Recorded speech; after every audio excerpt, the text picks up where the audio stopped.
Ladies and gentlemen, the next generation of mobility has arrived. The BYD.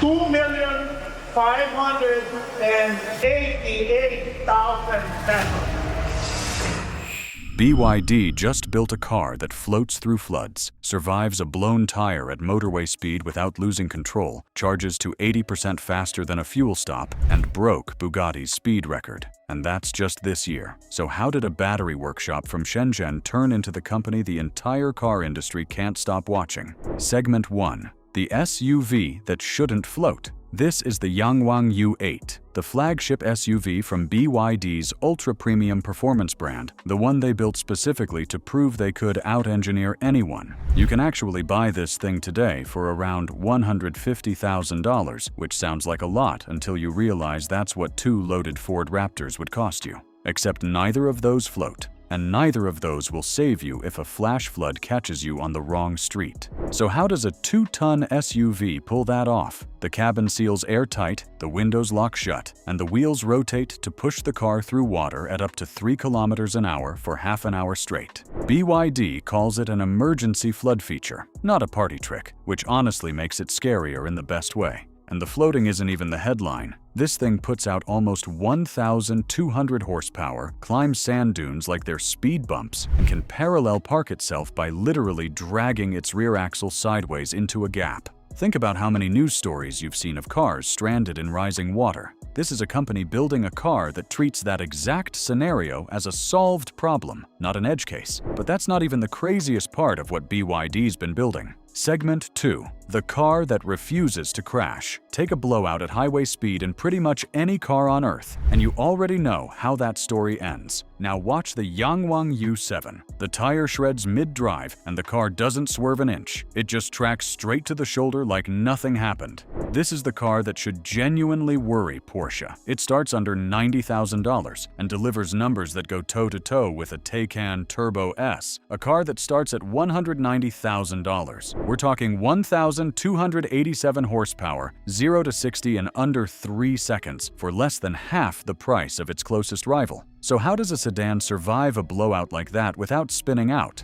Each wheel gets its own electromagnetic motor instead of regular suspension, reading the road and reacting in milliseconds, faster than your brain can even register the bump. When one tire drops, that motor fires instantly and holds the wheel in place while the other 3 counter it to keep you tracking straight. And here's the detail almost nobody talks about. Every pothole the car hits generates electricity that feeds straight back into the battery. The rougher the road, the more power it makes, which is basically the opposite of how every other suspension system on Earth behaves. Most blowouts at speed end in a crash report. In this car, you drive calmly to the nearest garage like nothing happened. And that's the difference between a spec sheet and something that could actually save your life. And if you thought that was the peak of what BYD's engineers were capable of, you're about to be wrong. Segment 3. The day BYD dethroned Bugatti last September. A Yangwang hypercar called the U9 Extreme hit 496 kilometers an hour on a German test track and broke a record that Bugatti had held for 6 years. Not Bugatti's cheap model, their fastest car ever built. Ferrari and Lamborghini aren't even close to this conversation. Their fastest production cars top out over 140 kilometers an hour slower. So what's actually making that kind of speed possible? 4 electric motors pushing out nearly 3,000 horsepower combined, running through an electrical system with almost 50% more voltage than what most premium EVs use today.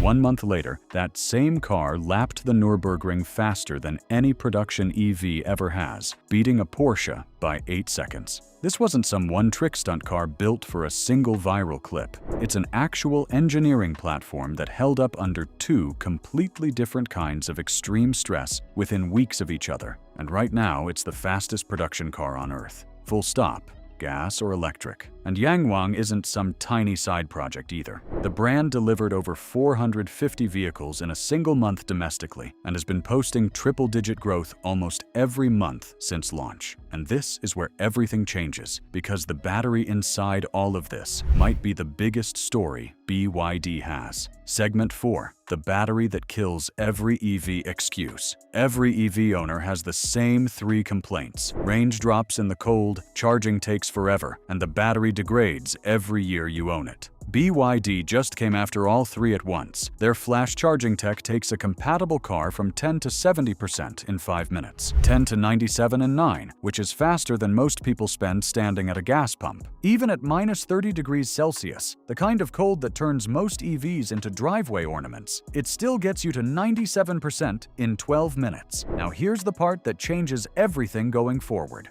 BYD is rolling out sodium-ion batteries, and sodium is basically table salt, one of the most abundant materials on the planet. No cobalt, no lithium, none of the messy, expensive mining that's turned battery supply chains into a geopolitical headache. These cells hold 90% of their capacity at minus 40 degrees, colder than Canada ever gets in January. One chemistry shift just quietly killed 2 of the biggest complaints EVs have ever had. And on straight-up range, the U7's top battery pack already beats the Mercedes EQS, the longest-range EV most people in Europe or North America can actually buy right now, with the next generation of cells still pushing higher. So if a company can build all of this in under a decade, how did they even start? Because the answer is way shorter than you'd expect. Segment 5. The battery guy nobody took seriously. In 1995, a 29-year-old engineer named Wang Chuanfu borrowed $40,000 from his cousin and opened a battery workshop in Shenzhen.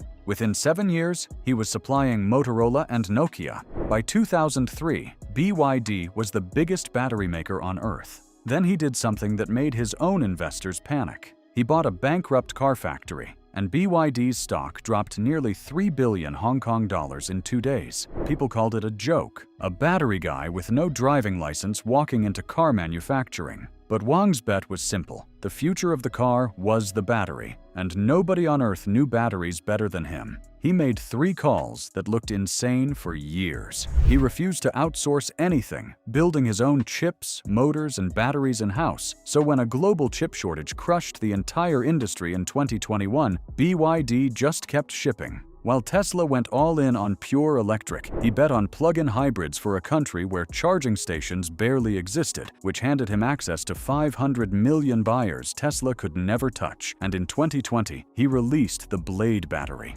a cheaper, safer cell that wouldn't catch fire even when punctured. 4 years later, Tesla started buying batteries from BYD for its own cars. What happened next shocked the entire industry, because this stopped being a China story fast. Segment 6. The takeover nobody saw coming in Thailand. BYD grabbed 40% of the EV market in 18 months, and Mitsubishi shut its local factory, while Mazda cut production by 60% in a region Japan had owned for 40 years. In Singapore, 1 in every 5 new cars sold last year was a BYD. In Brazil, they took 72% of the EV market in a single year and opened a plant on the exact land Ford had abandoned. So is this just an Asia and South America story? Not even close. In Europe, Chinese brands now hold over 11% of EV sales, and that number climbs every quarter. Mercedes profits collapsed by 28%. Porsche lost 92% of its bottom line in a single year. Volkswagen announced 50,000 job cuts. The German chancellor actually flew to Beijing with 30 CEOs behind him, not to sign deals, but to ask China to ease up on German industry. 20 years ago, that sentence wouldn't have made sense to anyone on Earth. Meanwhile, BYD is running the exact same playbook in Mexico, right on America's doorstep, and in Norway, one of the toughest EV markets on the planet, where a BYD model landed straight in the top 5 bestsellers on launch day. The US is the only major market still blocking BYD outright, officially over national security. Even Washington seems to know that's a delay, not a real victory. But here's the part BYD really doesn't want you asking about. Segment 7. The part nobody wants to say out loud. None of this happened on engineering talent alone. Between 2015 and 2020, BYD collected roughly $4.3 billion in direct subsidies from the Chinese government, free land, zero-interest loans, and discounts handed straight to buyers. At its peak, BYD was pocketing up to $4,000 in public money for every single car that left the factory. That's not exactly a level playing field, and the cracks are starting to show. A Hong Kong research firm says BYD's real debt isn't the 42 billion yuan officially reported, but closer to 323 billion, hidden inside supplier payments that stretch out to 9 months instead of the usual 2.